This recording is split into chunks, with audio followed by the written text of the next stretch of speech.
Hi, Trishala. Hi. Hi, how's it going?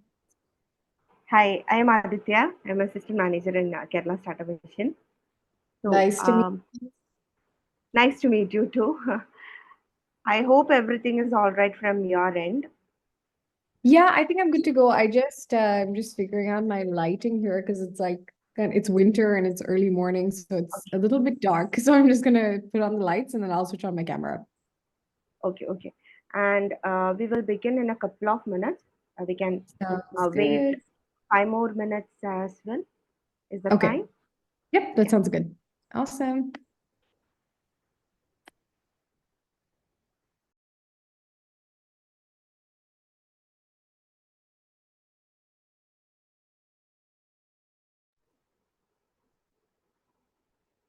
And one thing as well.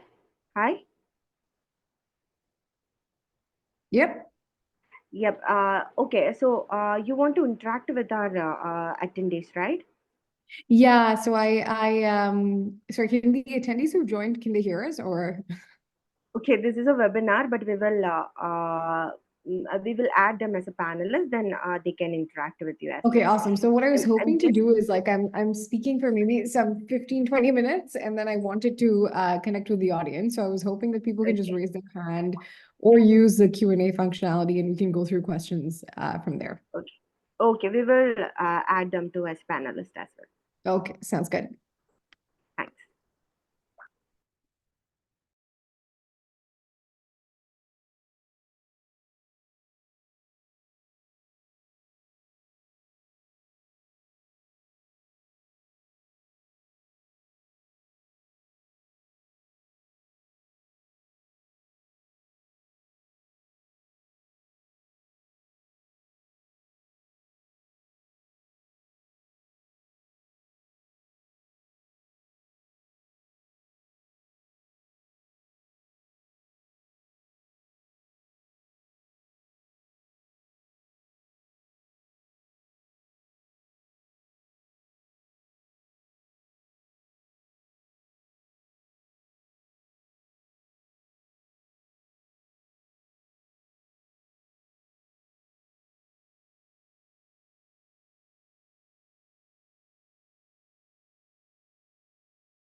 Hi, good evening, Tashala. Hi, how's it going? Yeah, great. How's it going with you? It's going good. I was telling Aditya as well that it's like really dark outside because it's winter. So I was hoping there'd be enough light, but hopefully this is good. Great. We'll just begin it in like 5 minutes. No problem. I'm gonna go set up my slides anywhere and just keep them open so we can Yeah, sure, go sure. from there. And then we can just let me know when you're ready to get started. Sure. So just everyone, just please accept the thing to be joined as a panelist so that you can just switch on your videos and interact with Rishala. So can everyone access the chat? Can I get a few highs in the chat?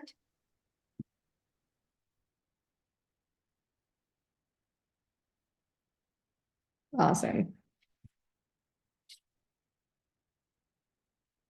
I guess while we're waiting for folks to come in, if you want to use the chat to write down, your name and where you're dialing in from, and perhaps like which domain or industry your business is in, that would be very helpful to see.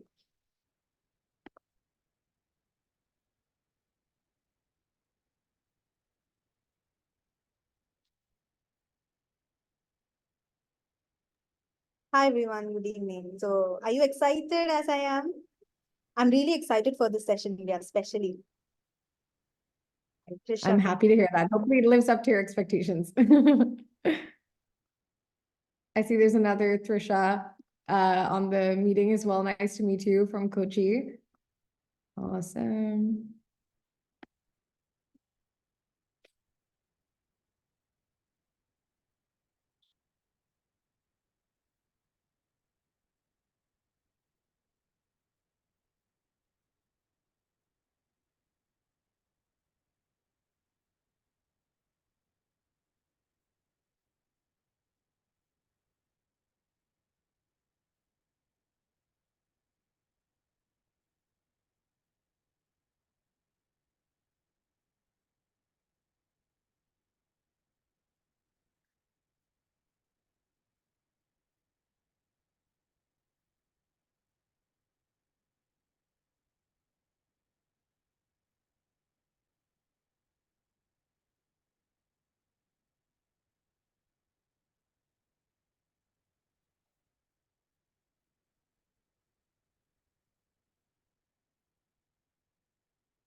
I think we can begin by now. Are you cool to begin, Trishala? Yeah, I'm good to go. So Yeah. let's get started. But in the meantime, feel free to keep. Yeah, yeah. Oh, sorry. Go on. I was like, while we're talking, keep them. If you want to continue to write, where you're from and what you're working on, that's helpful. And I'll pass it on to you, Neha. So, good evening, everyone. So, we are in the session 7 of We Start, that is crafting product success. And we do have Trishala Pillai, Senior Product Manager of Walmart, on board as our speaker. And we are really proud and like very happy for you being our speaker. So, when I just approached Trishala, like, will you be able to support our women? Like, will you be able to take the session? Like, she was super excited and she was asking, oh, wow, this is great. And she was just very excited for the session. So apart from the product part, she is a great community evangelist, and she's also, you might have heard about Anita Bior. She's also a board trustee of Anita Bior, and we are really proud and really happy to have you here. And she has planned an extremely interactive session with you guys. So I hope I am excited, like you are excited as everyone are here. So I welcome Trishala to the session, and thank you so much for being here. Awesome. Thank you, Neha, for the invite and for the warm welcome. To the, I think, 30-something folks on the call, nice to meet all of you. Welcome to my talk. This is about crafting product success. And I will go on to talk a bit more about what that little 2 lines below it says, which is without depending on frameworks to do the work for you. But that's a really big key component of this talk. So I thought I would start with sharing a little bit more about myself. Neha, of course, graciously gave me a bit of an introduction. So I'm Trishala Pillai, and the at Trishala Pillai you see there is my credentials on Instagram and LinkedIn. So please feel free to connect with me there. I was born and raised in the Middle East, but I've been in North America for over a decade now, both in Canada and the US, working with several companies here on product strategy, product management, and bringing new products to market. But India is home. I spent many summers visiting family in Trivandrum. My parents live in Kochi, so I'm frequently visiting Kerala, and in fact, even planning a wedding there in May. So I consider India to be home. And when Neha reached out to me, it was just a immediate yes to be able to interact with more technologists and entrepreneurs there. I'm also a board member at AnitaB.org, as Neha shared. I do product at Walmart. And parallelly have a speaker and moderator kind of career where I've contributed to over 65 conferences across North America. And I've produced content as well. So I have a show that airs nationally on television in Canada that is around immigrants and entrepreneurship, called Newcomer Rise Up. And then I write a lot about product innovation. That's been my area of expertise for the last decade. So if you're interested in following that kind of content and what it takes to be innovative and bring innovative products to market, I write a lot about that on LinkedIn as well.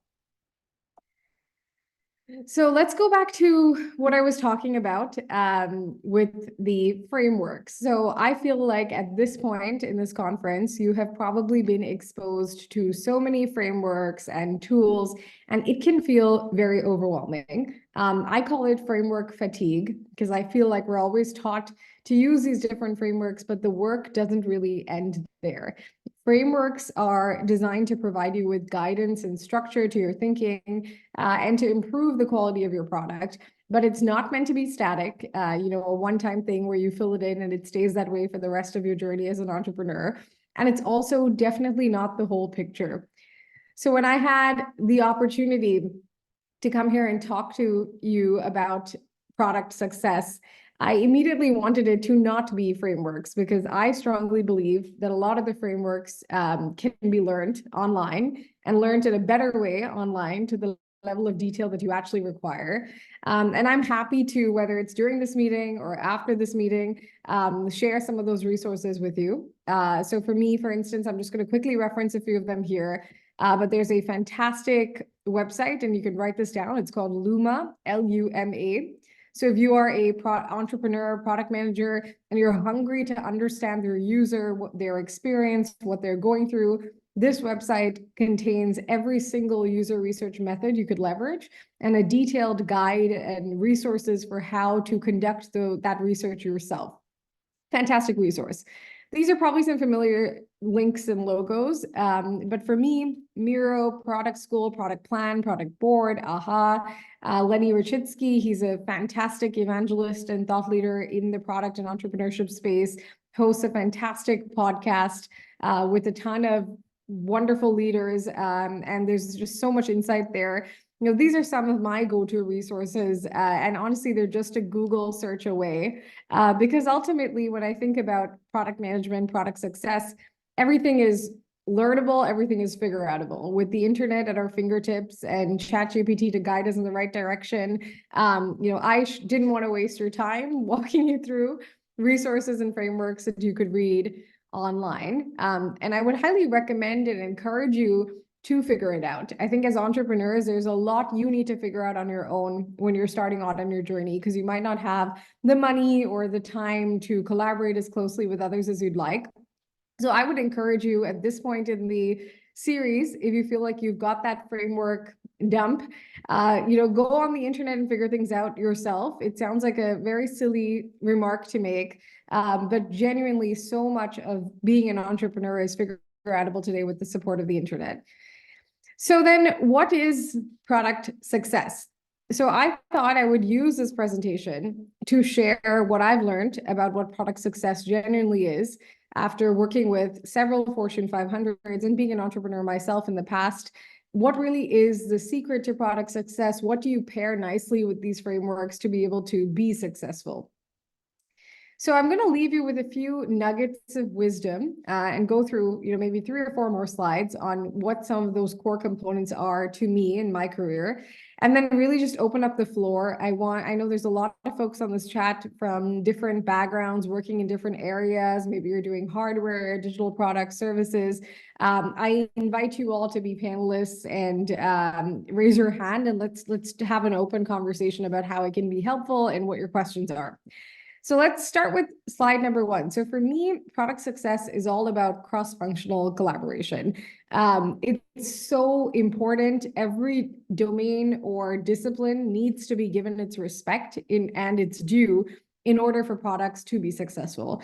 At Walmart, we call it our 4 in the box. So every product manager or leader works with someone in product, someone in engineering, someone in design. And it's typically a domain-specific function that kind of takes up that 4th box. For me, in my role, I work in supply chain innovation and automation.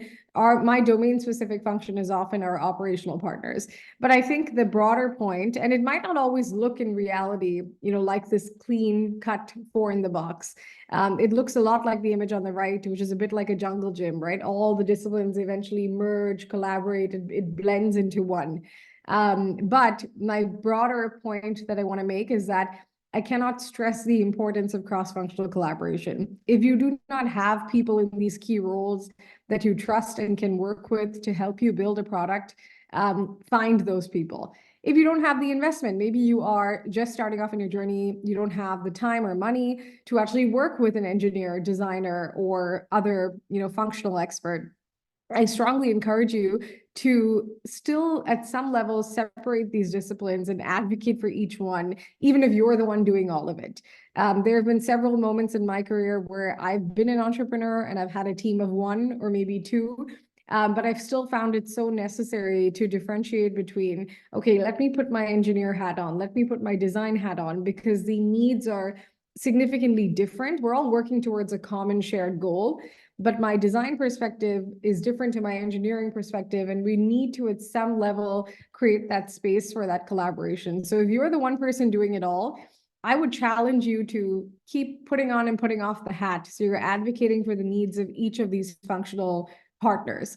But yes, cross-functional collaboration is a key. And I cannot stress it enough. There's a ton of insight that we can chat about in the Q&A section of this meeting in terms of, how do you work most effectively with these different functional partners? How do you manage it if you're the one doing it all? We can definitely dive deeper into this, but I'll leave you with that as our first thought.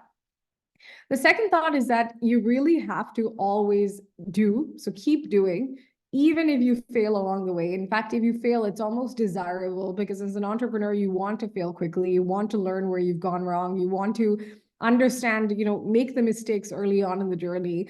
But I cannot stress enough the need to do and to iterate. In product management, it's more commonly known as the cycle of build, measure, and learn. But the importance of doing this, I think, especially when it comes to frameworks, we often fill out, the beautiful charts and grids and frameworks, and it stays there. And that doesn't really do much for us. I think what's more important, even if you have a semi-complete framework or canvas, it's more important to actually get out there and do the work, to just test a product, an MVP, even if it's rough and rugged. I work with several Fortune 500s on product innovation where I build new products for them. And 99.9% of the time, the first iteration of the product is ridiculously rough. You would never expect it to be, a Walmart product. It's scrappy, it's rugged, it's rough around the edges. It might not always work. It meets just a basic minimum requirement, but that is necessary to be able to continue to build, measure, and learn. So if you're sitting there thinking that, or being afraid of being scrappy, let me tell you that even at companies like Walmart and Google and Amazon and Dick's Sporting Goods and Shopify, companies that I've worked with, our first iteration has always been rough. So, have the freedom and liberty to build something rough and take it out there and talk to your users with it. And I can also wanted to emphasize the importance of measuring. I think it's really important from the start. Yes, build the rough, scrappy thing, but at the same time, be sure you have some idea of how you're measuring its success or what you're measuring it against. So whether it's a competitive value feature or whether it's a set of more concrete KPIs or product metrics, I think measuring that is very important to be able to know what you want to improve down the line. And always have a series of questions or things that you want to explore and learn in every phase of your iteration, because I think ultimately that's what keeps you going. And as technical and clinical as we want to be, there is a huge importance to also just learn at its core. And sometimes, the learning part is the simpler piece. It's not as over intellectualized, but it is, in my opinion, one of the more critical pieces of the cycle. And then, as I said, you need to, sometimes my mentors have told me strive to fail, because especially when you're early on in the journey, you don't want to invest or sink too much of your money and time into something without having failed a couple of times to know exactly, what you can do better, whether there's a market indeed for this product. All of those things are really important. Now this slide, I should probably delete this. This is my bad editing at 7 o'clock in the morning. So let me go back to presenting. This is possibly one of my favorite slides, inspired by my time at Carnegie Mellon and working with several companies here in the US. I cannot stress, and I feel like I'm saying this on all these slides, but that's because these slides are really the top thoughts that I want you to walk away with. It's so important to invest in product intuition and compassion for your customer. I'm sure there have been other talks before me where other speakers have spoken about the need to always empathize with your customer, to know who they are, to understand their experience. But I would go, for me, compassion is one step ahead of empathy. Empathy is when you care for your customer, but you don't necessarily act on every care that you have for them. But compassion for your customer is when you actually go the extra mile. You've understood what their problem is, you care for them, and now you're trying to incorporate that feedback back into your product because you know how much it will help them or how much it will mean for them. So I think as product managers, as entrepreneurs leading products, it is so important to make this your 24/7 job. You should be investing in your product intuition, your compassion for your customer continuously. And what do I mean by that? By that, I'll go into the product intuition piece a bit more, but it really just means being in touch with your domain, with your industry, with your user, reading, following the right resources, visiting the right physical spaces, having continuous touch points with your customer. It's very important to have mechanisms in place so that you don't forget that, because I think when you become an entrepreneur, so many other things occupy your mind that somewhere this gets deprioritized. So I wanted to really push this message home that it is important to invest your time in nurturing that product intuition. This time around late last year, I was at the Grace Hopper celebration in Orlando, and a senior product manager at Microsoft shared this that I wrote on LinkedIn about this as well. But I wanted to put this here because take note of it if you don't already do this. But to build product intuition, requires a mechanism. So what is that mechanism? So she suggested that daily, as an entrepreneur, as a PM, you need to use the product you're building as a real user would, even if it's in a different domain or it's not necessarily a customer-facing app or tool. In tech, we call this dog fooding, which means you're building your own thing and you're eating it too. It is very important that if you have a product in market, perhaps if you don't, use a competitor's product, but get familiar with what a real user is dealing with today on your solution or on other solutions, and write down and perhaps even do 1 or 2 qualitative user research interviews on a weekly or daily basis. Here she's suggesting daily, and I would encourage that as well if you have the bandwidth for it, because it is extremely important to be in touch with your user and understand that their experience is changing daily, right? Because change happens very quickly and very often. The other thing she suggested is on a weekly basis, if you have an early set of customers, if you have, a pool of community members or a community you can go to, try to review, bug backlog tickets. If you have a customer service mechanism, look at the tickets there. Email 1 or 3 of your most loyal customers every week. Try to really bring questions and challenges you're facing to them. When you're starting off in your entrepreneurial journey, your customers are your collaborators. They are your thought partners. They are not just your customers who are buying your product from you or utilizing the value you're building. So it's very important in that early stage to invite them into the process. On a monthly basis, she also suggested exploring competitor products. So maybe you're in a domain and there are a few players that you've identified in the market with a strong offering and value that they deliver to customers. Get on their sales calls. I used to do this all the time earlier on when I was working at Shopify, and it was a startup at the time. We would actually jump on calls with other large companies, much more bigger than us at the time, like IBM, Cisco, Oracle. And we would act like we were customers, and we would pick up the phone and ask them, hey, tell me a little bit about your e-commerce software. What does it offer me? And that is such an insightful, and it's not dishonest or disingenuous at all. It's a very insightful thing to do, because you're able to take stock of other products, their value, and start to understand, okay, what's our product or my product's differentiating value? How is it different? So I think that's a very, very important piece. So if you want to take a screenshot of this slide, or you can find it on my LinkedIn profile, invest in doing these things on a daily, weekly, monthly basis, and your product and your business will be better because of it. The next thing I wanted to share, and this is a new addition to my slide deck, but a very important one, is work smart. I think when you're an entrepreneur, there is so much going on. There's no shortage of things on your to-do list. But the reality is there's so much change in any given moment in our world today. So with that said, I think we're living in times of generative AI and ChatGPT and other automation mechanisms and tools, whether it's, automation within Slack or Zapier or other systems. There are so many tools available to us to create efficiencies for our work stream.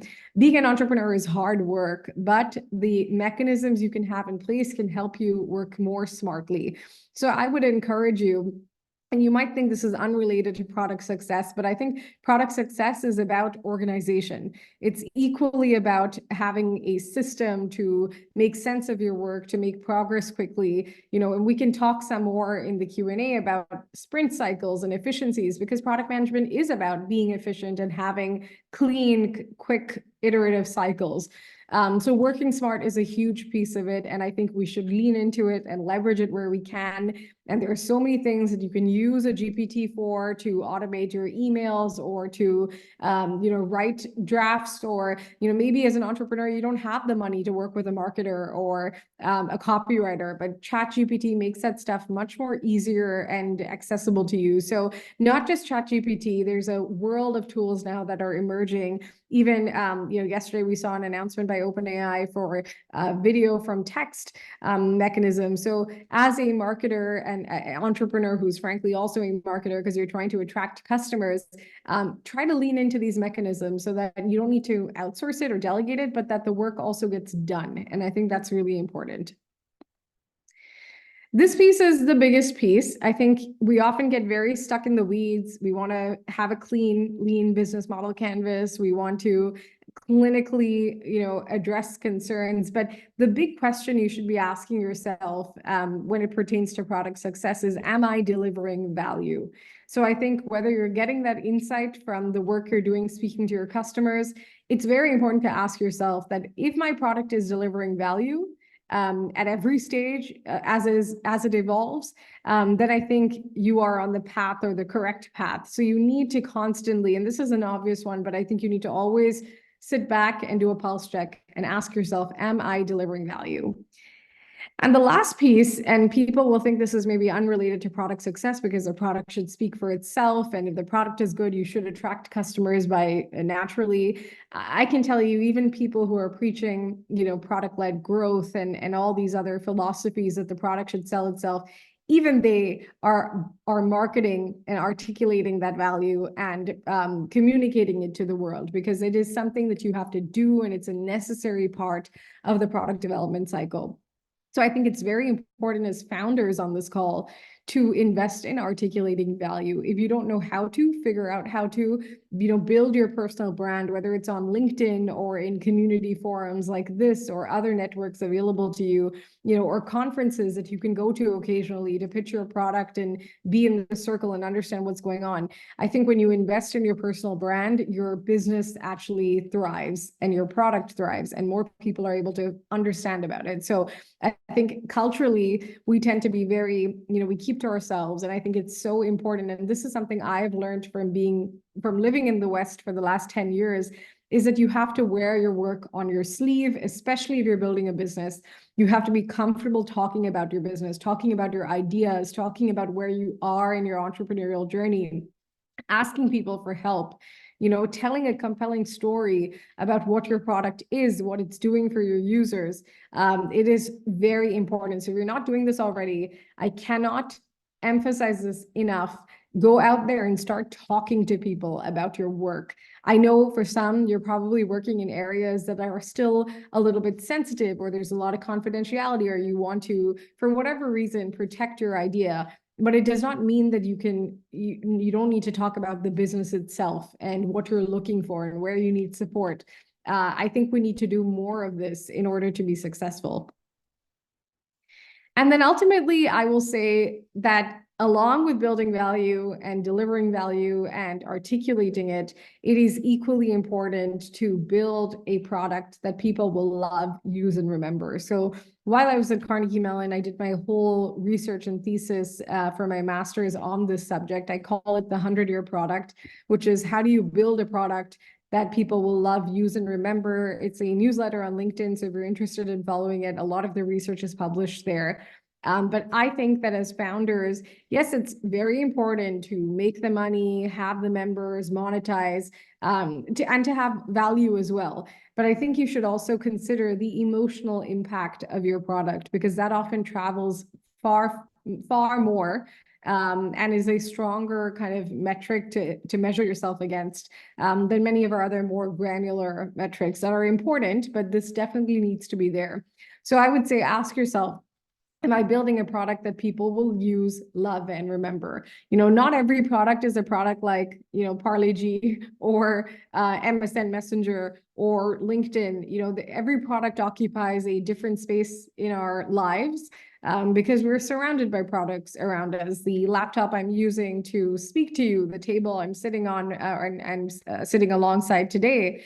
But you need to ask yourself that, okay, as a founder, am I building a product that I'm proud of, that I think that people will, maybe they don't love, use, and remember it at the same time, but they use it, they love it, or they will go on to remember it in a future because it defined so much of their past. I think you have to aim for an ambitious North Star to really end up with a successful product. So it's kind of like that quote, you know, aim for the moon and you'll end up among the stars.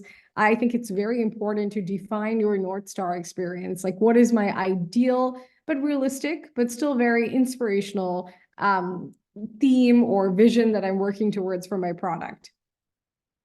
So that's really the main slides and thoughts I wanted to leave you with. If you were expecting something very technical and over intellectualized, I have never really found that to be as helpful for me in my career as it has been to instead really just focus on understanding the human experience, my user's experience, and also pairing up, you know, I have a background in both the arts and sciences. I did my undergrad in economics and I did my master's in design engineering from Carnegie Mellon. And in both of those degrees, what that taught me is the importance of marrying the quantitative and qualitative, the creative and technical. There needs to always be a balance. So what I would encourage you to do is, you know, think about that. Think about how you can strive that balance, how you can be technical, quantitative, build that complex product you want out there, but also remain, you know, human and understand that ultimately you're building for users, you're building for companies that are made out of users. So how can you flex that compassion muscle? I think that's very important. So I've listed down a few topics here. And of course, this is my credentials on social media. I'm very happy to connect one-on-one or as a group again with anyone on this call who's found what I've shared valuable or who wants more one-on-one kind of coaching. So they get some more direct help in certain areas. But these are some themes or topics that I would be more than happy as we open up the floor to questions. Happy to chat on any of this, whether it's networking, pitching, how do you find mentors? You know, there's a lot of these peripheral topics that actually all relate to product success. So I will pass it on to Neha to kind of help moderate the Q&A. But otherwise, thank you for your time. And I think we can have more of a conversation now. So that was great, Trishala. So here now we are expecting a live Q&A. Just you can come upon and you can talk about your product, and like Trishala will be able to help you. So I am expecting a few people to come and be on the camera if you're comfortable. Otherwise, just switch on your mics and talk about your product. And if you have any queries about your product, or like if you have in general about the product management theories, frameworks, and how your product should be, you can just come on camera or either mic and you can talk. Like you can talk in a group. So that's it. So otherwise, if you didn't get the access, just please let me know. Just raise your hand so that I can give you the access. So can I just start off with a question that came in the group? Yeah, go for it. Yeah, sure. So this was put by Mubina. So as a Kickstarter product, we got so many feature suggestions from our team and outside as well. How can we prioritize these features, and how the revenue model works as per the prioritization from a product manager point of view? Yeah. So I think if you speak to any product manager, they will tell you that product managers, we work with engineers and designers, but our main focus is to advocate for the voice of the customer, right? So as a PM, when I'm prioritizing features, and at Walmart, I'm tasked with hundreds of different user stories and feedback insights, I ask myself, okay, let's take it, like, leave the monetization. I think if you mix everything, it gets very convoluted. And then ultimately you're making decisions on a inaccurate, and important, but not necessarily a relevant, criteria. So separate the two, because I think monetization comes after you've identified what is the right thing to build. And then you can think creatively about, okay, how do I monetize this? For me, what I do is there has to be a criteria, aligned, shared upon, agreed upon criteria with your peers. If you have others that are working with you, write down, okay, I have a ton of these user feedback insights. Now, what am I measuring it against, or how am I evaluating it? If you go on Luma, actually, there are a bunch, and if you type synthesis methods, because in user research, there are often three pillars, right? There's finding, which is where and it's called the double diamond. If you're not familiar with it, it's a philosophy of how user research kind of goes. You go wide, then you close, and you go wide again, then you close. But I would say, there are finding methods that you can use, which is more like interviews and surveys when you're trying to find information. Then there are gathering mechanisms that you use and methods that help you kind of bring the data together. And then the third pillar is synthesis methods. So if you go on Luma, you'll find there's a ton of synthesis methods on there that helps you look at user feedback and make sense of it and cluster it into important categories. I would start there. You need to synthesize your data before you even prioritize it. Once you've got it in a digestible format, maybe it's like you have one idea or one feature improvement or capability that you want to unlock per sticky note, then create a grid. Okay, so you have to ask yourself, when I look at my business, what is an urgent requirement, right? What is a must do, should do, could do, based on my understanding of the user in terms of criticality and urgency? Where does this feature rank? So that could be one example of a criteria. Again, these criteria should be focused on your business and what works for your model, but you should have that criteria in place. The other thing is maybe a criteria for you is a potential to monetize. So maybe you're not thinking about how you can monetize it, but does this feature have the ability to attract new members, monetize new parts of the platform? I think you have to have that criteria and then put the ideas or score them in accordance to that criteria. That's how I've typically gone through prioritization. If you Google prioritization frameworks, you will find a million different frameworks that different teams around the world use. So I would say go through them all and pick what is accurate and relevant for you, because a feature or framework that's good for me might not necessarily be good for you. And then I think we should probably tackle the monetization piece separately. But I'm going to go on to some of the folks who've raised their hands. So Jayashree, if you want to unmute. Yeah. Hi, Trishala. Jayashree here. And I was quite surprised with today's session because I was thinking it will be really technical, and I'm a very non-technical person. So I was hoping to get maybe some technical gyan, and which I was not very sure I was going to understand also. But thank you for sticking to a session that really helped us to also understand, and really non-technical people to also understand how to look at a product.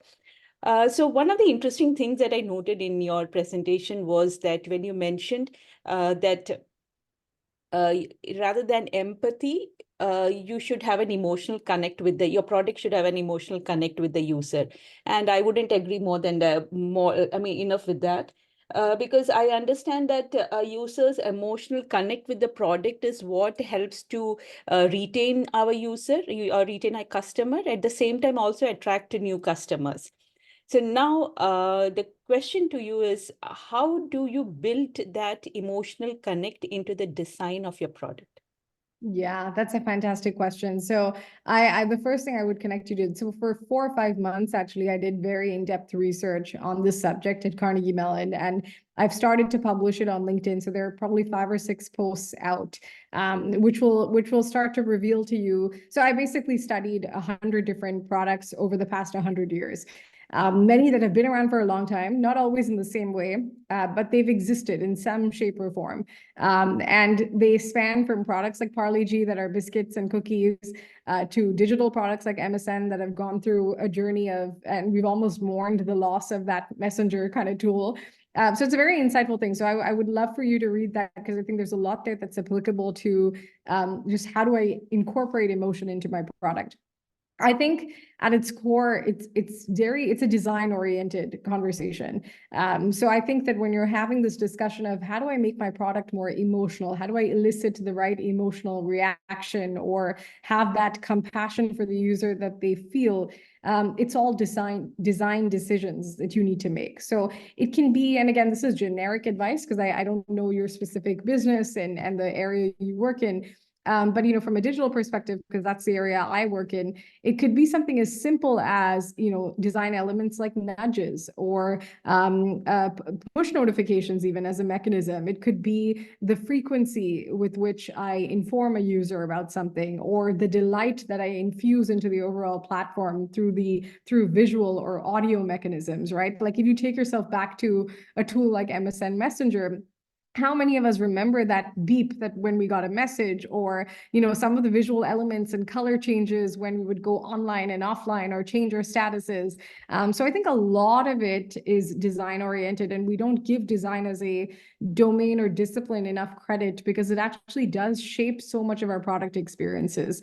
So if I were you, and feel free to reach out to me on LinkedIn, I have a ton of fantastic books that have been written on this subject. There's a fantastic one by Nir Eyal about habit formation. I think habits are often, you know, the more you can weave your product into a user's day-to-day context and life, the more sticky it is. So there is something to be said about all these different dimensions. Now, there's maybe 100 dimensions that make a product memorable and lovable. Should you do all of it? Absolutely not. I think you need to pick and choose what makes sense for your domain. If you are a medical device company, you know, should you be a medical device that a user is using every day? Is that a you know, criteria for success? Maybe no, right? In that context.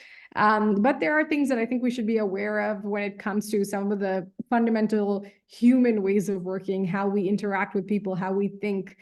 So my biggest advice to you would be, the more you can read and absorb information on human behavior and psychology, frankly, the more impactful and powerful your product can be for your user.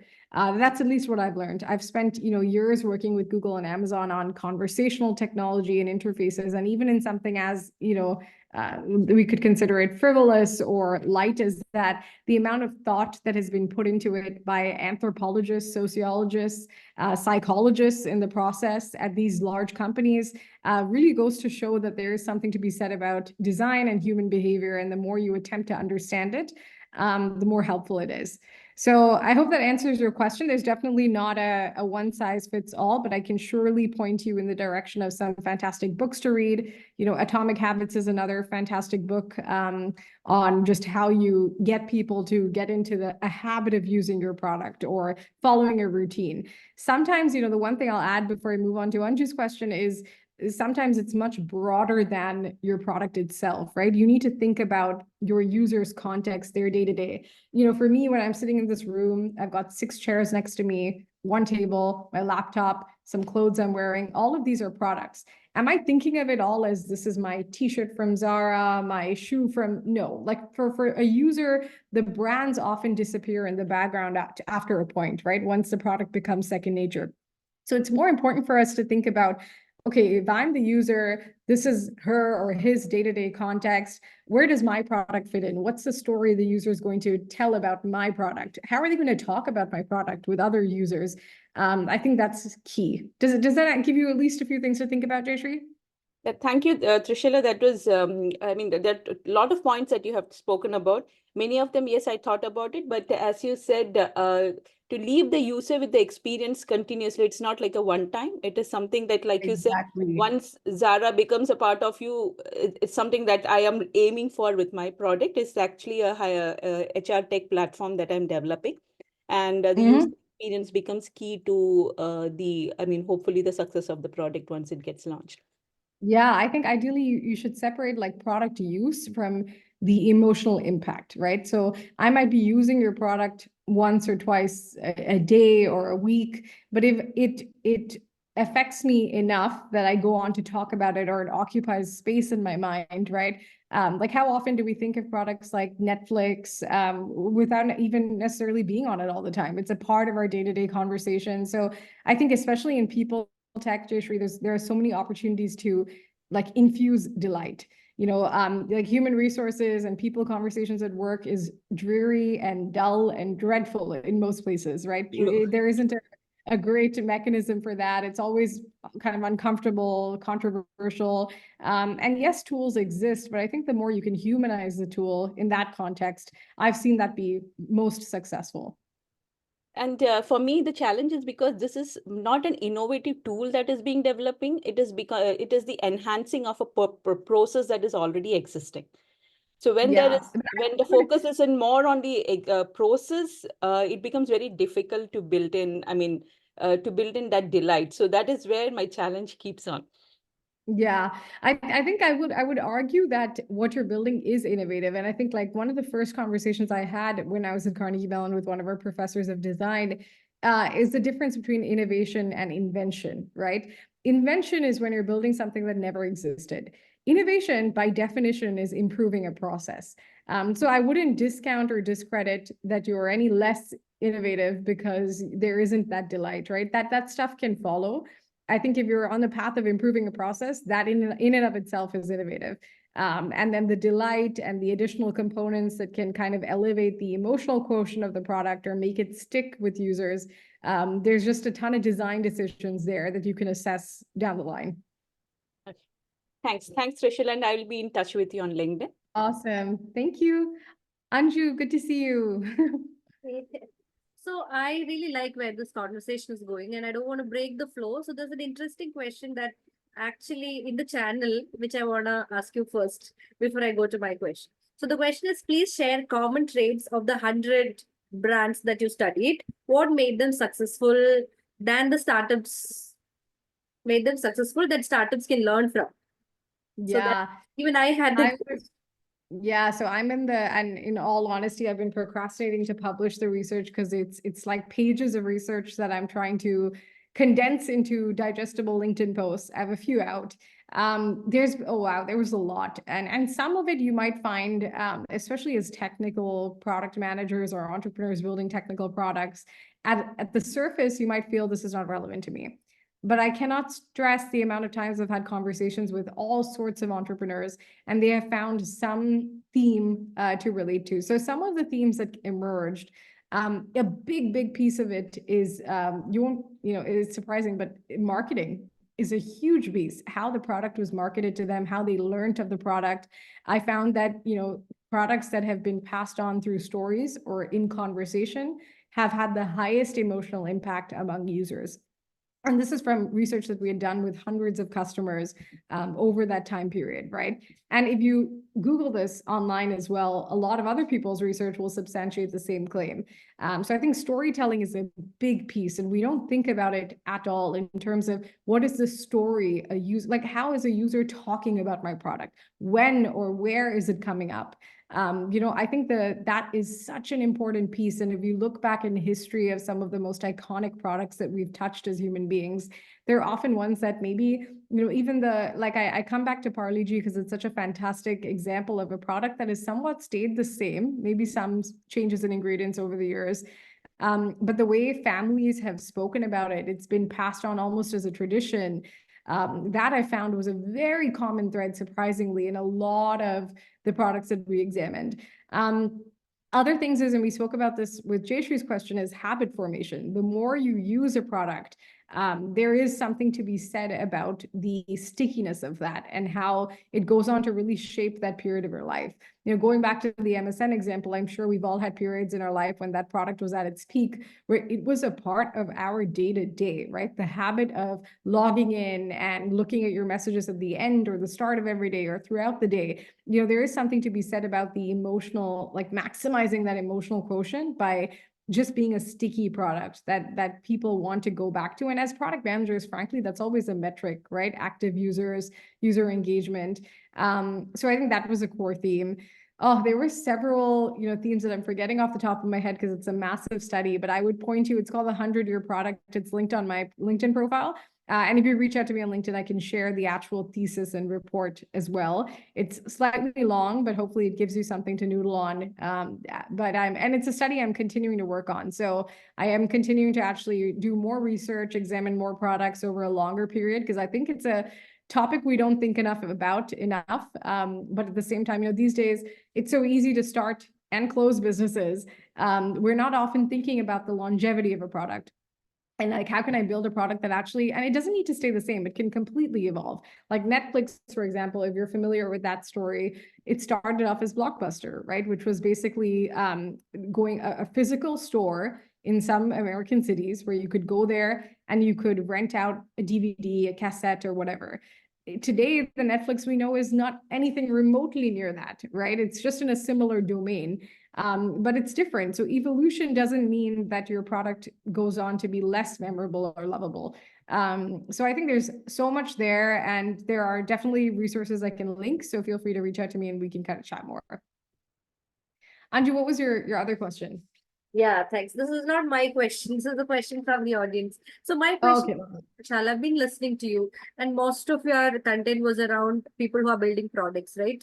I'm building a services company. So some of these contents were relatable for me, and some of this probably, like, I want to hear more. Like, how do I scale a services industry, in services business? So I get early traction, I get calls, I get discussions, but often I am not able to figure out how do I do this at scale. I know how to go till 50 customers, but how do I get to 1,000? So my question. Yeah, my opinion is probably not something you're going to want to hear, because you're talking about scaling. But some of the best entrepreneurial advice I have received, and this is from the founder of Y Combinator, actually, Reid Hoffman. He says that initially, when you're starting off, you should do things that don't scale. Yeah, and it's such a powerful thing. And I know some fantastic entrepreneurs and founders here of multi-million-dollar companies, and they have spent the first several years doing things that don't scale until it feels absolutely unbearable. And I cannot recommend that enough, especially in a services context, because it's such a human to human, like a high emotion, that it's a very intense interaction, right? It's different to products that are sort of people hiding behind screens and interacting with each other. I think in services, it's even more important to initially do that. I mean, you could argue that services in general is always a question of doing things that don't scale, because it relies so much on the human being. And I don't know what kind of, if any part of your process is digitized yet. And that might be something worth thinking about. Like when you get to that stage where it feels unbearable and you can't do things that don't scale, I think it is important to think about how can you productize a service, because there are components and pieces, even simple onboarding emails and things like that, that you can totally automate to be able to create efficiencies for your business. So I think whether you're in products or services, there are always ways that you can productize things or embed automation so that you can free up your time and work on things that are more important for the business. That being said, I would say, like, for services, the best thing you can do, from examples I've seen of founders I've worked with, is like be as high touch as on the user as possible, because the learning you will have from that will just set you up so well for the rest of your journey. So I know, in fact, even the company that I was referencing that used to be, they're a wellness product that does like digestion pills, constipation pills, all of the stuff. Initially they were and that's a product company again, but a huge customer service component there. And they're initially, like, they would, do the deliveries on their own, not because they couldn't afford to delegate that task to another, third-party company, but because the journey of traveling to that customer's house to deliver the product, talking to them, having a conversation, understanding why they ordered, the learning from that alone set them up so well. So sometimes you have to ask yourself, like, okay, this is a thing I could probably delegate, but does it make more sense for me to actually go and do that, to go visit that client in person, to go make that trip? I think initially, even though it might come at a cost, the value will be like unmatched. So that's my biggest thought on services. I think services is a different ballgame altogether. and it's very tough to scale without having those digital mechanisms in place.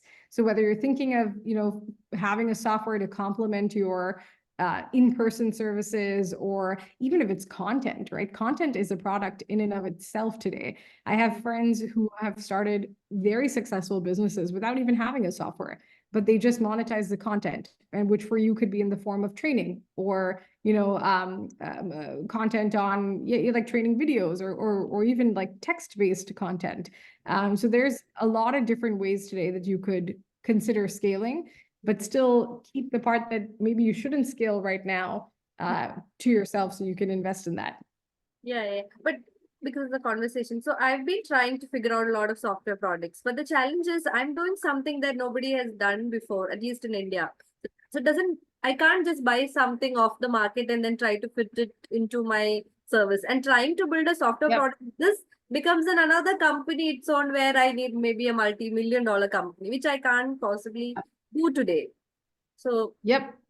So I think if I were you, my suggestion is to keep doing what you're doing until the money and the customer base feels like it's naturally flowing. Because I think with services, the good thing is the word of mouth, and going back to the 100-year product study, actually, that was a big thing that came up, that word of mouth, and like I learned of this through someone else, like that kind of an experience actually is very favorable for a services company. So I think just focusing on like, how can I build the best possible service, and how can I have customers who can vouch for it? Like, you should be able to, the benchmark or metric for you from a North Star perspective should be, can I reach out to every client I've worked with and get such a fantastic, like, anecdotal testimonial from them? Or can I trust that this customer enjoyed working with me so much, or derived so much value from my work, that they are on their own willingly discussing it with other people? I think that needs to be your North Star. And once you get there, you probably will get to a point where enough revenue is flowing where you can sit back and then assess, okay, what are the decisions I need to be able to scale from here?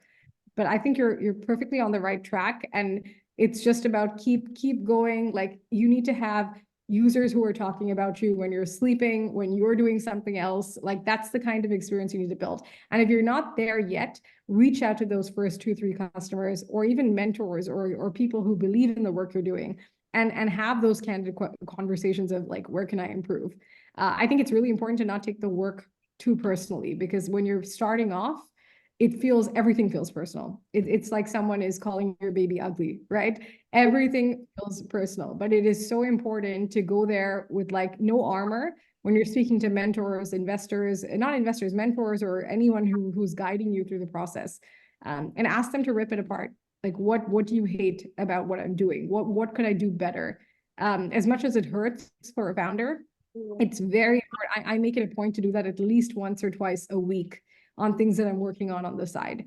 Even at work with Walmart, I go to my stakeholders up to SVP level above and ask them, hey, I'm working on this. I believe in it. Rip it apart for me. Well, what do you not like? And it actually teaches you a lot. That's very good. Thank you very much, Trishal. I think I'll ask Kala to ask the next question, because she's been waiting for a while. Awesome. Hi, Kala. Hi. Good morning, Trishala. Actually, when I was sitting here, I was scribbling some words from your what you were talking, because these all words are new for me. I am from construction industry, and I have not been into those of marketing, or I have not thought about it till now.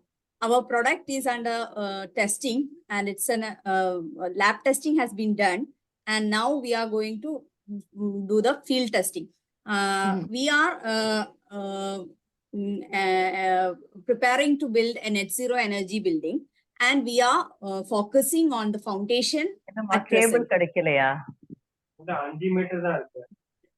At present, we are focusing on footing, which is pre-engineered footing, because usually in pre-engineered construction, we use conventional type of foundation, which is by digging earth and all that thing.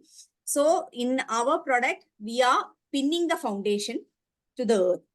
It's an indigenous model from Kerala. So my challenge is, I don't know whether I have to ask this to you, but my Yeah. challenge is each foundation will weigh around 50 kg and all. And there will be, there's a foundation, and this foundation, it's an hexagonal shaped foundation, concrete, it's a concrete mass piece.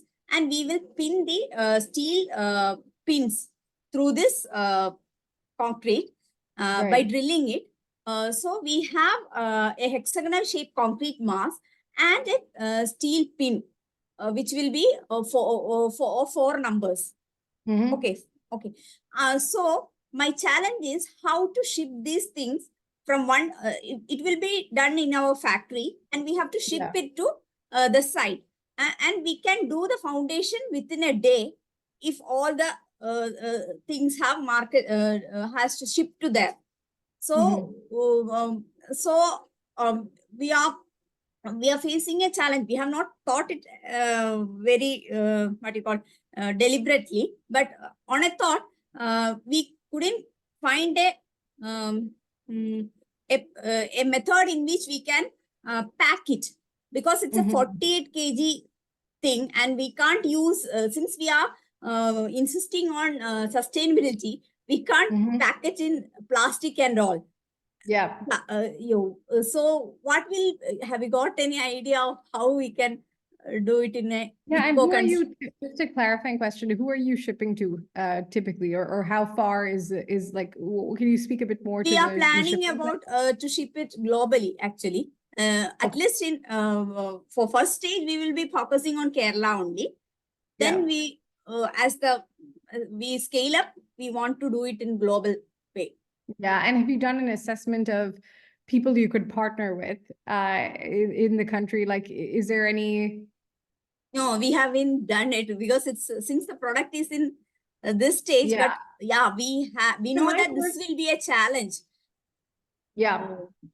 Yeah, I think my first thought, so this is definitely not an area I'm too, I mean, I work in supply chain, but construction, I think, is a whole beast in and of itself. But my first thought as an entrepreneur looking at this to solve a problem, my perspective is like to do a intense lay of the landscape domestically in India and understand who are the potential partners that are doing something. So you have to consider that initially, it's wonderful to be 100% sustainable. That's how it should be. Unfortunately, the rest of the world has to catch up sometimes. Yeah. So I think it makes sense to consider trade-offs, right? You might find a partner who meets all the boxes, is able to ship this, but maybe they're not 100% sustainable. Maybe there is some element of plastic used in the how they package and ship the shipment. So I think it's like from an entrepreneur's perspective of just high level things to consider. I would consider one, doing the research and really benchmarking these partners against each other based on what you value, right? If it's a functional requirement, you just need to get this shipped from point X to point B. That should be the criteria that you weigh the most. If you think of a weighted matrix kind of thing, that should be the highest weight, right? If sustainability is your highest weight and it's less about moving the shipment, then that should be your highest weight. But have a criteria to rank and benchmark each of these partners against. That's number one. Two, I would say consider your trade-offs, because what you're trying to do sounds wildly innovative and important, and it seems like it's something that's not been done before. Again, I don't have the context of the local domain and industry you work in, but it sounds like definitely you're probably one of the few or only in your Yeah, space. we are the pioneers, actually. Exactly. So I think as pioneers, and that's a whole, we talk about new product innovation. I think you're more in the territory of invention, right? It's something completely not really done before. So I think for you, it becomes even more important initially. You can't do it all on your own. You need to partner. So then what are the trade-offs? What do I have to surrender maybe in the beginning to be able to get this business going, get these shipments moving? And I think once you see that early revenue come in, or you're building enough momentum, then the third piece is really like, when you're in the invention space, it does require investment, right? Because especially in a field like construction, it's not like building a digital product. A lot of it is a higher investment kind of initiative. So I think then the third piece is once you've built that momentum, you've worked with some internal partners, Identify who are investors, angel investors, you know, do in the US, we do friends and family round, but there are ways to collect. There's even crowdsourced platforms today, right? Where you can, in India, globally, where you can list your company, the work you're doing, and crowdfund investment. So I'm not talking Kickstarter, that's more for small projects. I'm talking for businesses, you know, that are actually working in more high investment areas. There's a website called WeFunder. It's I don't know if it's only local but there are comparative websites also in India that are fully accredited. You know, they're legal sites that are set up for high wealth or net worth individuals to give you, you know, tens of thousands of dollars in exchange for a very minute sum of equity. And in some scenarios, even without equity, you can access that investment. So I think that becomes important. So then you can make decisions that have fewer trade-offs, right? I think those are the three core components I would consider. I hope that's helpful. I'm sure it's things you've thought about, but just to reaffirm, I think that would be my approach for sure. Okay, thank you. Hi, Kala. Yeah. Sorry, Trishul. I just wanted to let Kala know. There is one of my friend who works in the sustainable building material space, and I have sent you a contact on chat, so you can connect. Okay. Okay. Thank you. I love Thank to you, see thank that. I think the other thing for everyone on this call is just talk about your ideas, about your work, about where you're struggling. Especially, of course, in safe spaces like this, where it's women supporting other women. But even, you know, if you're tied into other networks or you're flying to another city to attend a conference for your area of expertise, which also I can't stress enough is a fantastic thing to do when you're building a business. Be sure to, you know, in real life, unmute the mic and talk and really get your point of view and your challenges across, because you don't have to struggle and suffer silently. There's so many people who maybe know someone, have tried something, have tried and failed, and you can save, you know, yourself from going through that. So I just love the exchange that happened. So before going to the next question, Harsha, we know, yeah, you're waiting. We have a lot of queries in the chat. I'll just read one of it. How, from Ashwati Meno, how product manufacturing differ in adult and pediatric age group, and how can we assess user review from a child? That's a very sensitive area. So I'm less familiar with the rules around engaging in research with minors or children in India, but that's one thing that you would want to check first and foremost. I think in any country, you want to work in accordance to the law. Typically, conducting research with children it's not impossible. You can definitely do it, but there are certain things and standards and rules that you need to be compliant with. So my first thing I would do is look into that. And do not be dissuaded by that. I think some of you, from what I've read in the chat and heard, you're working in areas that are sensitive, that are, you know, complex, might have several rules and laws and regulations in place that maybe impede you from innovating at the pace that you'd like. My feedback is to not be dissuaded by that. I think, as I said in one of my earlier slides, everything is figure outable. So I'd say really start with understanding, okay, what are the rules or the laws that I need to be compliant with to engage with this group? Are there third-party companies, for instance? So there's a lot like user testing kind of platforms, whether it's digital or community-based forums. You know, search for some of those that maybe already help you, like through them, you can engage with children in your demographic to conduct research. You know, identify what your different avenues are. But I think that would be, it's very hard to comment on anything that involves children, because obviously it's a bit more complicated. So I'd say do your research, do not be dissuaded, and I'm sure you will find a path forward to engage with them. The other avenue is, if it's difficult to speak directly to your parents as with children, parents are typically always very in the loop, right, with children's health. So I haven't read exactly, you know, what the area of specifically is, but consider if it makes sense for you to work through the parents, to speak directly to the parents about their children's experience, if it is a domain where that is applicable. I think that's a workaround that I've used in the past when I've conducted research. And it's very, very insightful, because parents are very clued into what's happening in their kids' lives, especially if they're in a particular age, maybe not so much when they're teenagers. So that's something that you could consider in the interim as you're figuring it out. So we'll just move on to the Raji's question. I saw Raji hand raising. So can you please unmute your mic and talk, or do I need to read out this question? No, I can do it my own. Thank you. Yeah, sure. Thank you. Hi, Trushala. Hi. Myself, Raji. Actually, we have built a platform like it's for some small scale manufacturing units like cottage industries, which are run by women. And we are actually providing a platform for them to sell their products through our platform. That's So awesome. actually, it's a collaborative effort. That means there are many women in the platform and they have their own customers.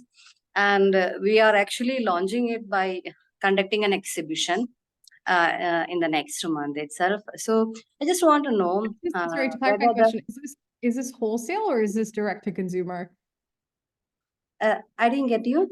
Is this wholesale? So you're trying to sell their materials to in bulk, Yeah, or it's like some value-added products manufactured in their unit from the like farm products, like some grinded powders, like Got it. turmeric powder, pickles, which are actually Yeah. manufactured in very small units.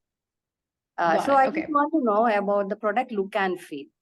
Like there are many women and some of them, they are having a very good product look and feel for their packaging and all, but some of them, the product it doesn't feel good when you see the product, but taste wise and all, it's very good. And if you use it next time, of course, we'll be buying from them only.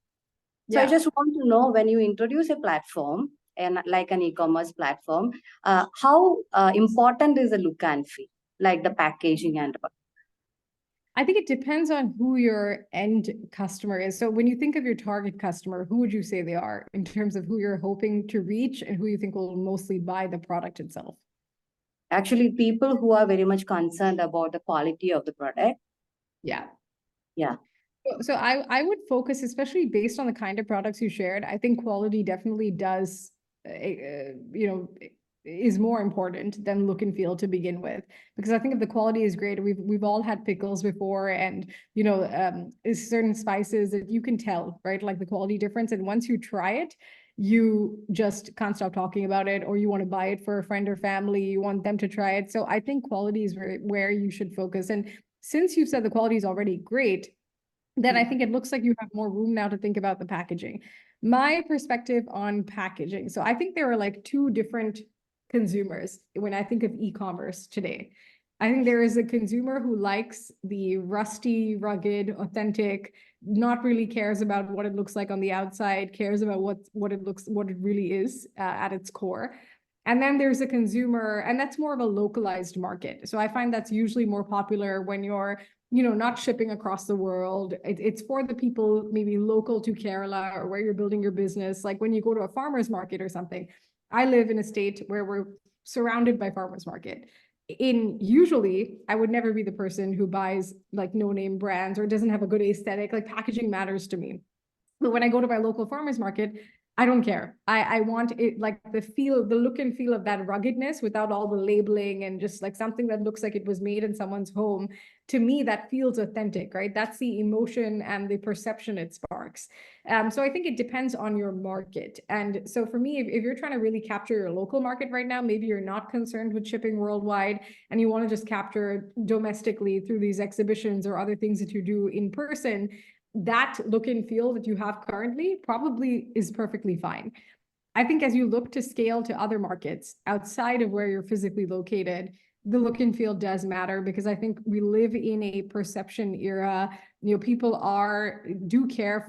buy things entirely based on how it looks without even thinking. It's the hook, right? The packaging is the hook. It's the trigger. So it doesn't need to be complex and overly complicated and very fancy. Absolutely not. But does it need to have a basic aesthetic and look like it's something that is trustworthy? Like, think about the values you want to instill in the brand and how that can translate into its visual look and feel. For the kind of product you're building, maybe it's not so important to come across as the flashiest product to the market, because that just has nothing to do with the quality. But maybe the simplicity and like something that's clean and looks, just trustworthy. Like this is a brand, especially food is a very sensitive kind of area to work in. Everyone cares about, does it look like it would be good quality? So ask yourself some of those hypothetical questions. And I would say if you have an early set of customers, or these suppliers have an early set of customers, speak to them directly. We can sit here and brainstorm and assume all sorts of things about what your user might want.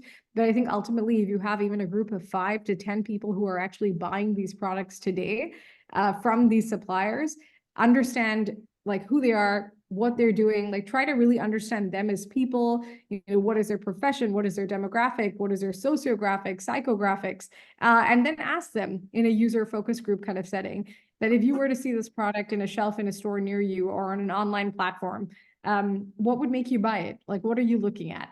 I think just speak to your customer directly is probably the best thing you can do, because like I said, those two consumers, they exist, and it's very important to know which of the two you're targeting.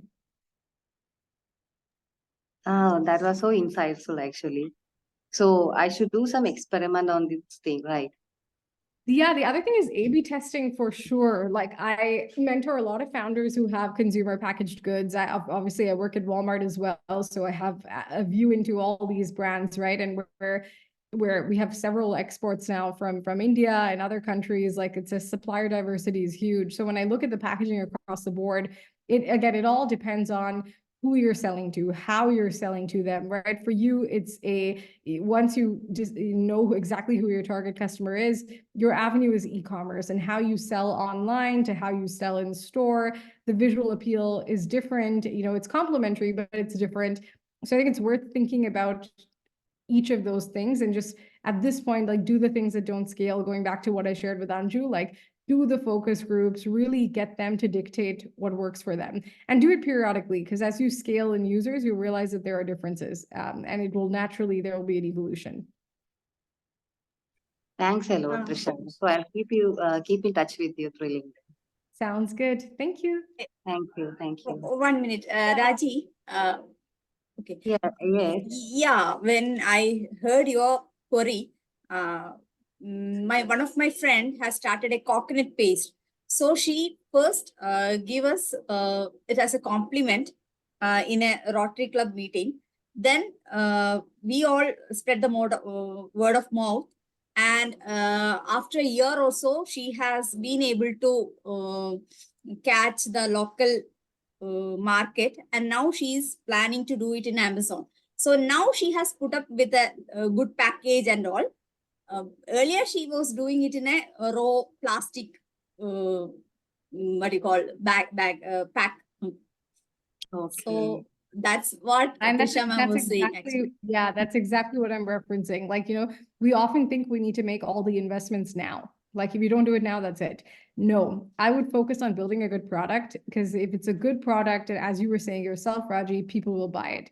And I think for food, word of mouth goes a long way, and it's the most relevant marketing mechanism. So once you figure that out, even, be it all the local farmers markets, be it all the expos and exhibitions in the city you're in, I think in that way alone, you can get a solid couple of hundreds of customers going, right? By constantly showing up and capturing their data, capturing them as a customer.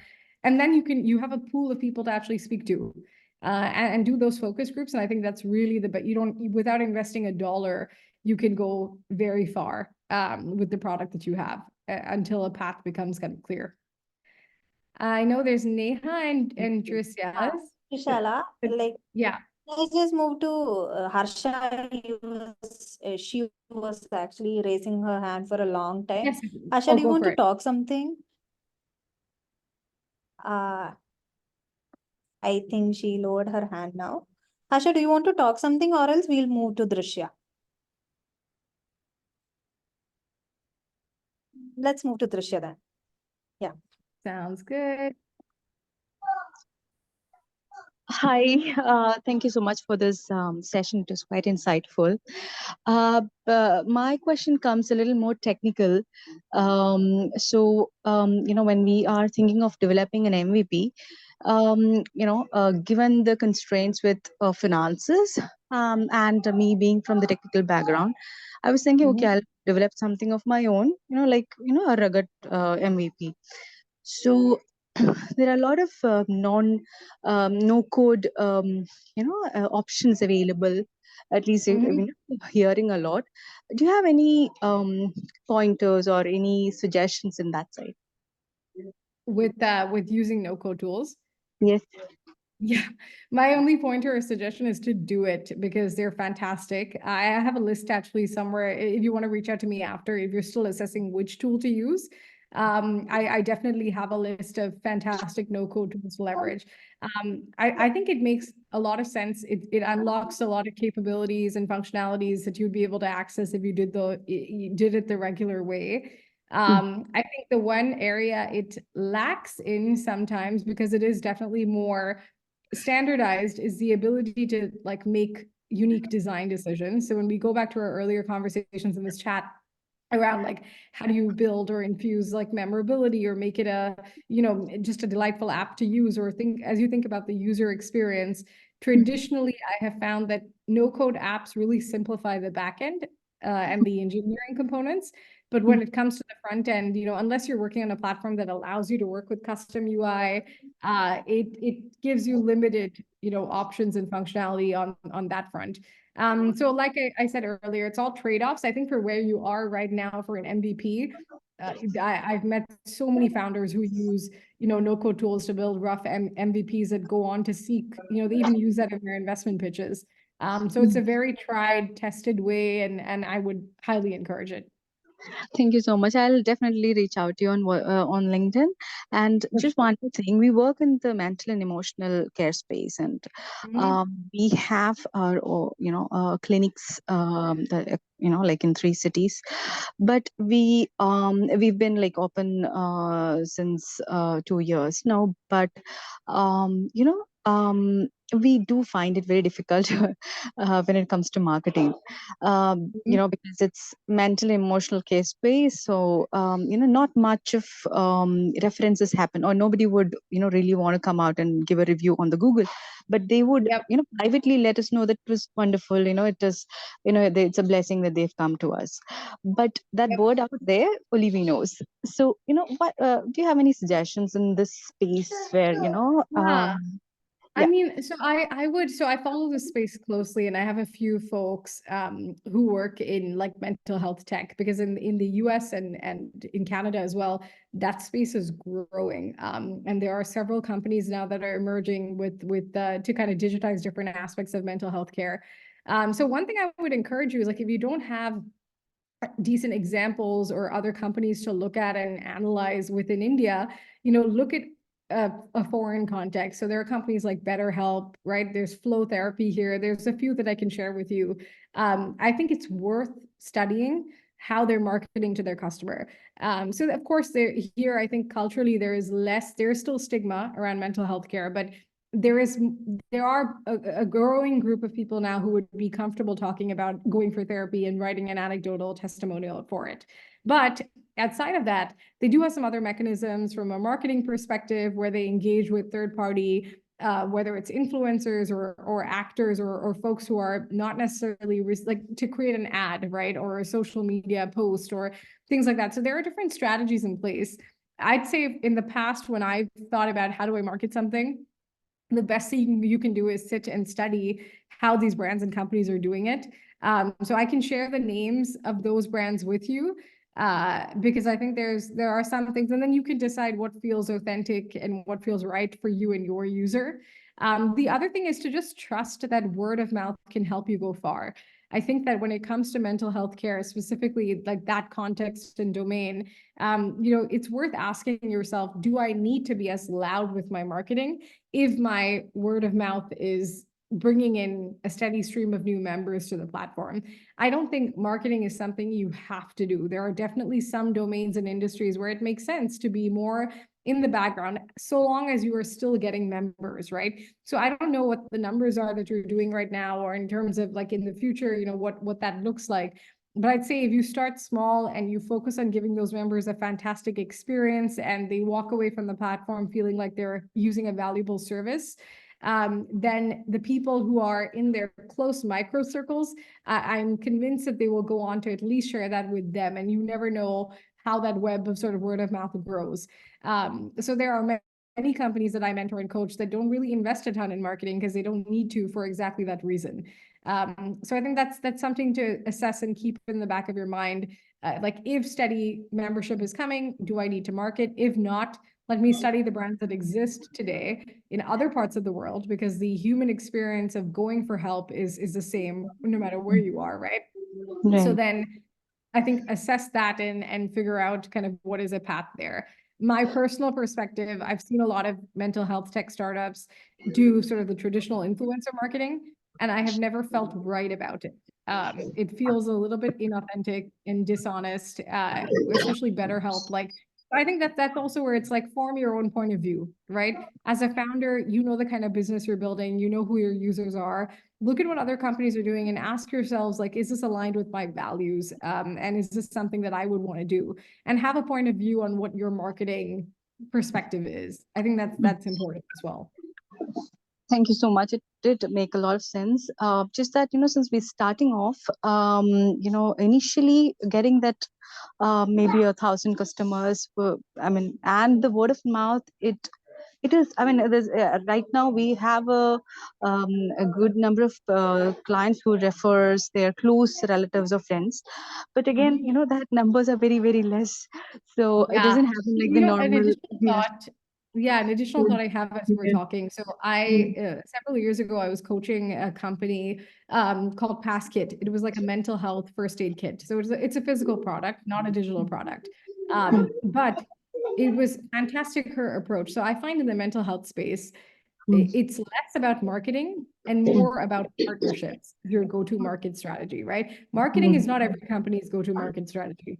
For you, I feel given the complexity, the sensitivity of the space that you operate in, it makes a lot of sense to identify partners, whether it is local schools, university, women's networks, right? Like the one you're a part of here.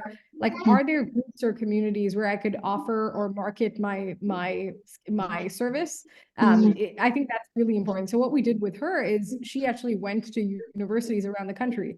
And she said, hey, I have a mental health first aid kit that I've built. It's backed by research. It's proven. It's very like evidence-based mechanism. Would you be willing to put it in the dorms of your dormitories of your first year undergraduate students at your university?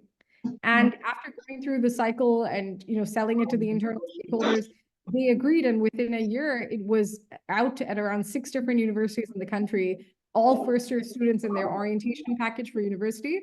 They had their back package in PDF files for other stuff. And they also had this first aid, mental health first aid kit.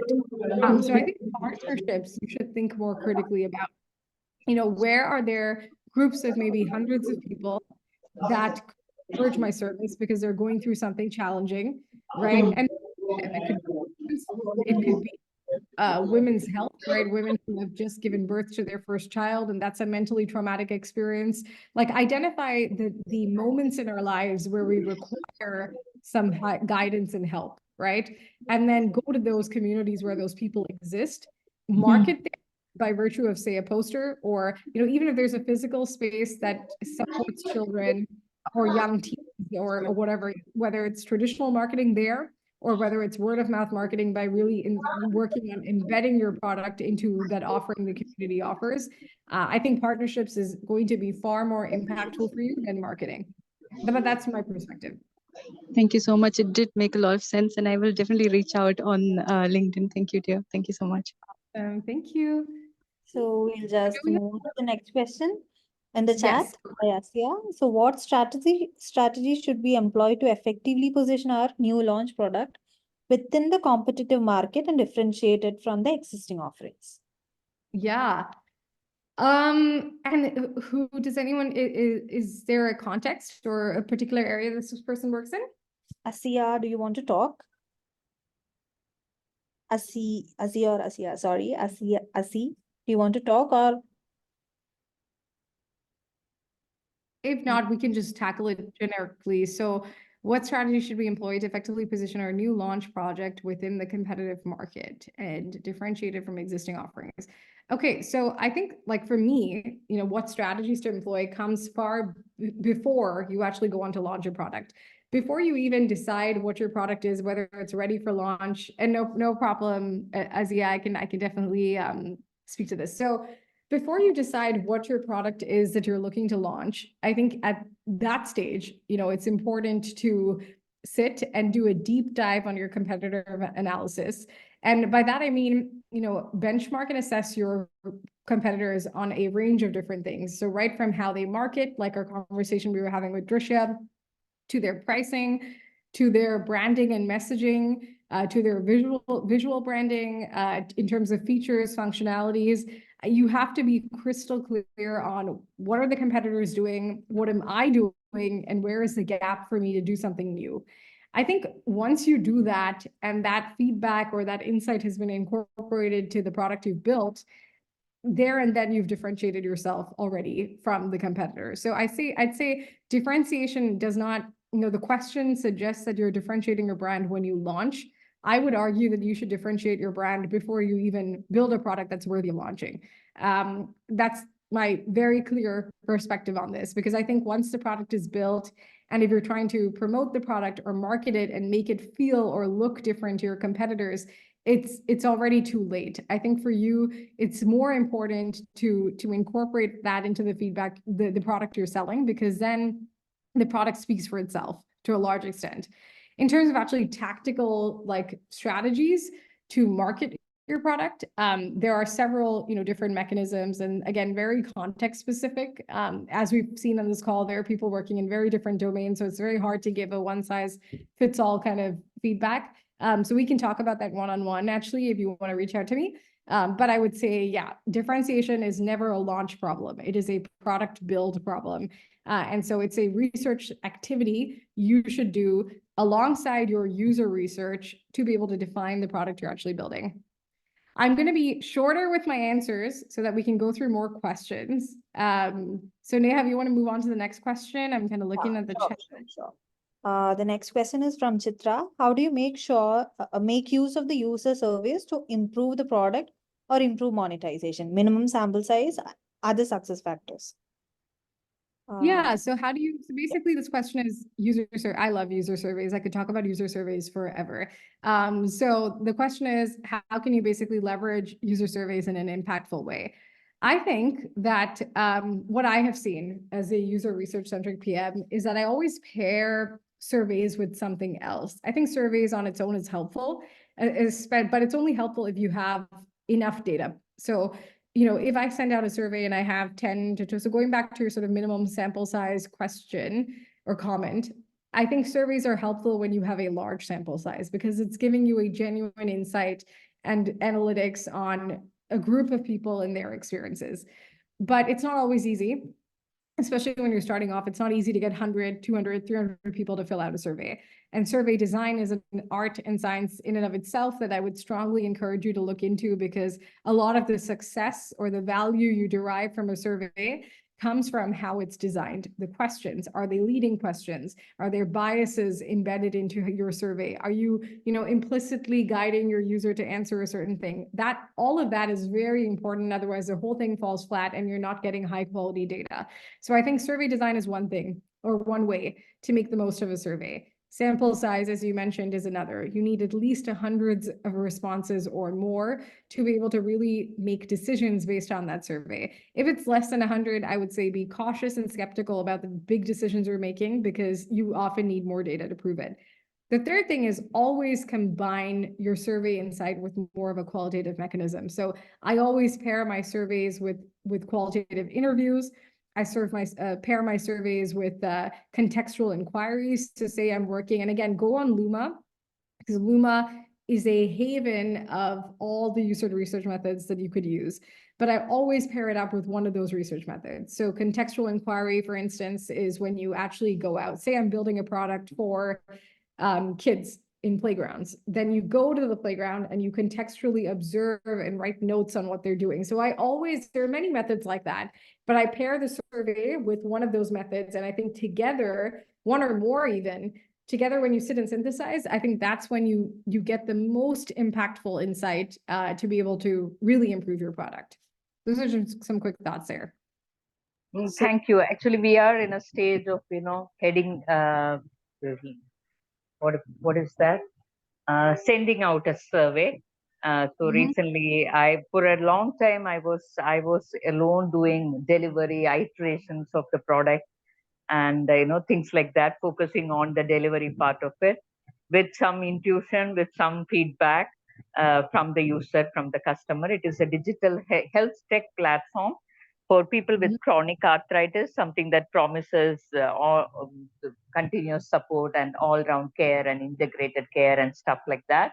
So for a long time, I was focusing on the product, the delivery. Recently, I've got somebody from the market research and advertising and branding field on a pro bono basis. So that's been really very soothing for me, very encouraging for me now. So we are now in the stage of sending out some surveys. That's why I thought you initially, in the beginning of the session, you spoke about user surveys and things like that. So I thought, I will connect to what we are doing now and get your best advice. Thank you so much. Reach out to me. I have a lot of input and insight on surveys, because I think they can be very helpful mechanisms if done correctly. So I think survey design, like, you have to remain objective, make sure that there aren't more than a certain number of questions. Like, there's a lot to it that I think will help you get the most out of it. So we can connect more on that. Definitely. Thank you. Thank you so much. Trishala, there are 2 more questions, but I think it's already at 5. Yep. Are you comfortable with answering 2 questions? Yeah, Otherwise, I'll just send it to you. I'll just send it to you. Yeah. And you can answer it. I'll just return it back to Rose and Nisha. Yeah, I would say for both of them, and for anyone else on the call, thank you for joining. Feel free to connect with me on LinkedIn. I'm more than happy to support one-on-one. It sounds like many of you are doing very interesting work and building great companies that I hope I could invest in the future. So thank you for your time, and feel free to reach out, and always remember that everything is figure outable. So do not be overwhelmed by the frameworks. Just go out there, do things, fail, learn, and just repeat. I think that's really the core message I wanted to leave you all with. So it was a great session, Trishala. You personally talked with all our entrepreneurs, and you just supported our entrepreneurs in such a nice way. So, and thank you so much for being here and answering all their queries. And I'll just get back to you, Rose and Nisha. I'll just get to Trishala and take your questions. So thank you so much for being here. Thank you so much for supporting our entrepreneurs. And I'm so happy that I'm seeing some fellow entrepreneurs supporting each other in the chat and in the comments. So thank you so much, Trishala, and thank you so much all the people. Just connect her through LinkedIn, connect her through emails and all. So we'll see you on next sessions, and next session is about the digital marketing by Nikhil Kant, and next Saturday. Any chance that I can talk to Trishala straight away? Yeah, sure. If you are comfortable, Trishala, Nisha wants to talk. Yeah. Sure. Yeah. Nisha, can you just unmute and talk? Hi. Hello, Trisha. How are you? Good. How are you? Yeah, I'm good, thank you. And fellow panelists, I'm really sorry to take your time, but I thought I'll utilize this time to ask the question. So my question is, we have multiple products right now in our hands in software technologies, and it's really hard. For the challenging part now is we can't focus because all the crafted based on the market needs. We are getting leads, but it is not getting converted. So we know that all the products has got beautiful market, but we can't focus actually. When we ask the expert opinions, they say try to go parallelly, try to go 4 products parallelly. But now when we deep dive into it, we are coming to know that it's not. It's going out of our hands.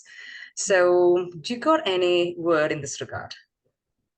In terms of, and just to clarify my understanding of your question, so that's in terms of, is that a product that you're building specifically, or just a general? Yes. Yeah, no, it's so we started initially with the digital signage software building as a side of when we were working, and then myself and my husband, then we build it just because someone asked us.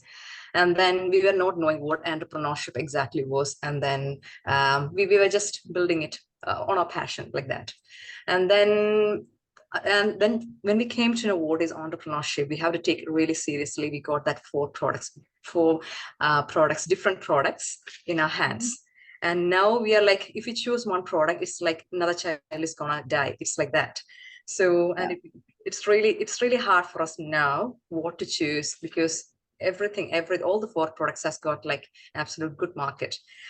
So we don't know what to focus on and where Are to you go. finding, and is this a launched product already? Like it's in market, or?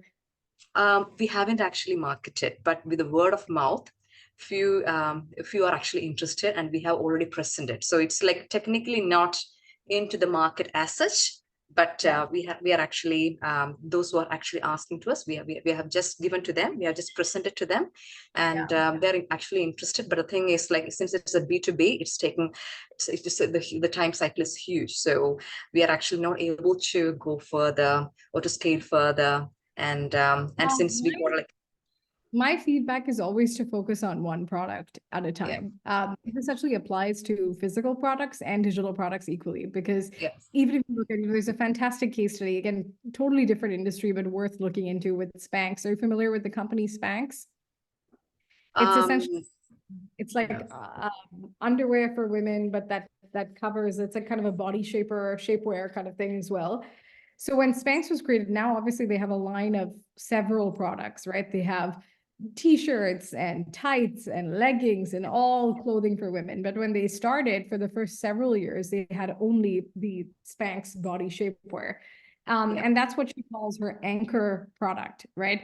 There's a whole course she's done on Masterclass as well. It's a fantastic case study, but that applies to so many. I've seen this apply to all industries, that as a founder, when you're starting off, you have to have your anchor product.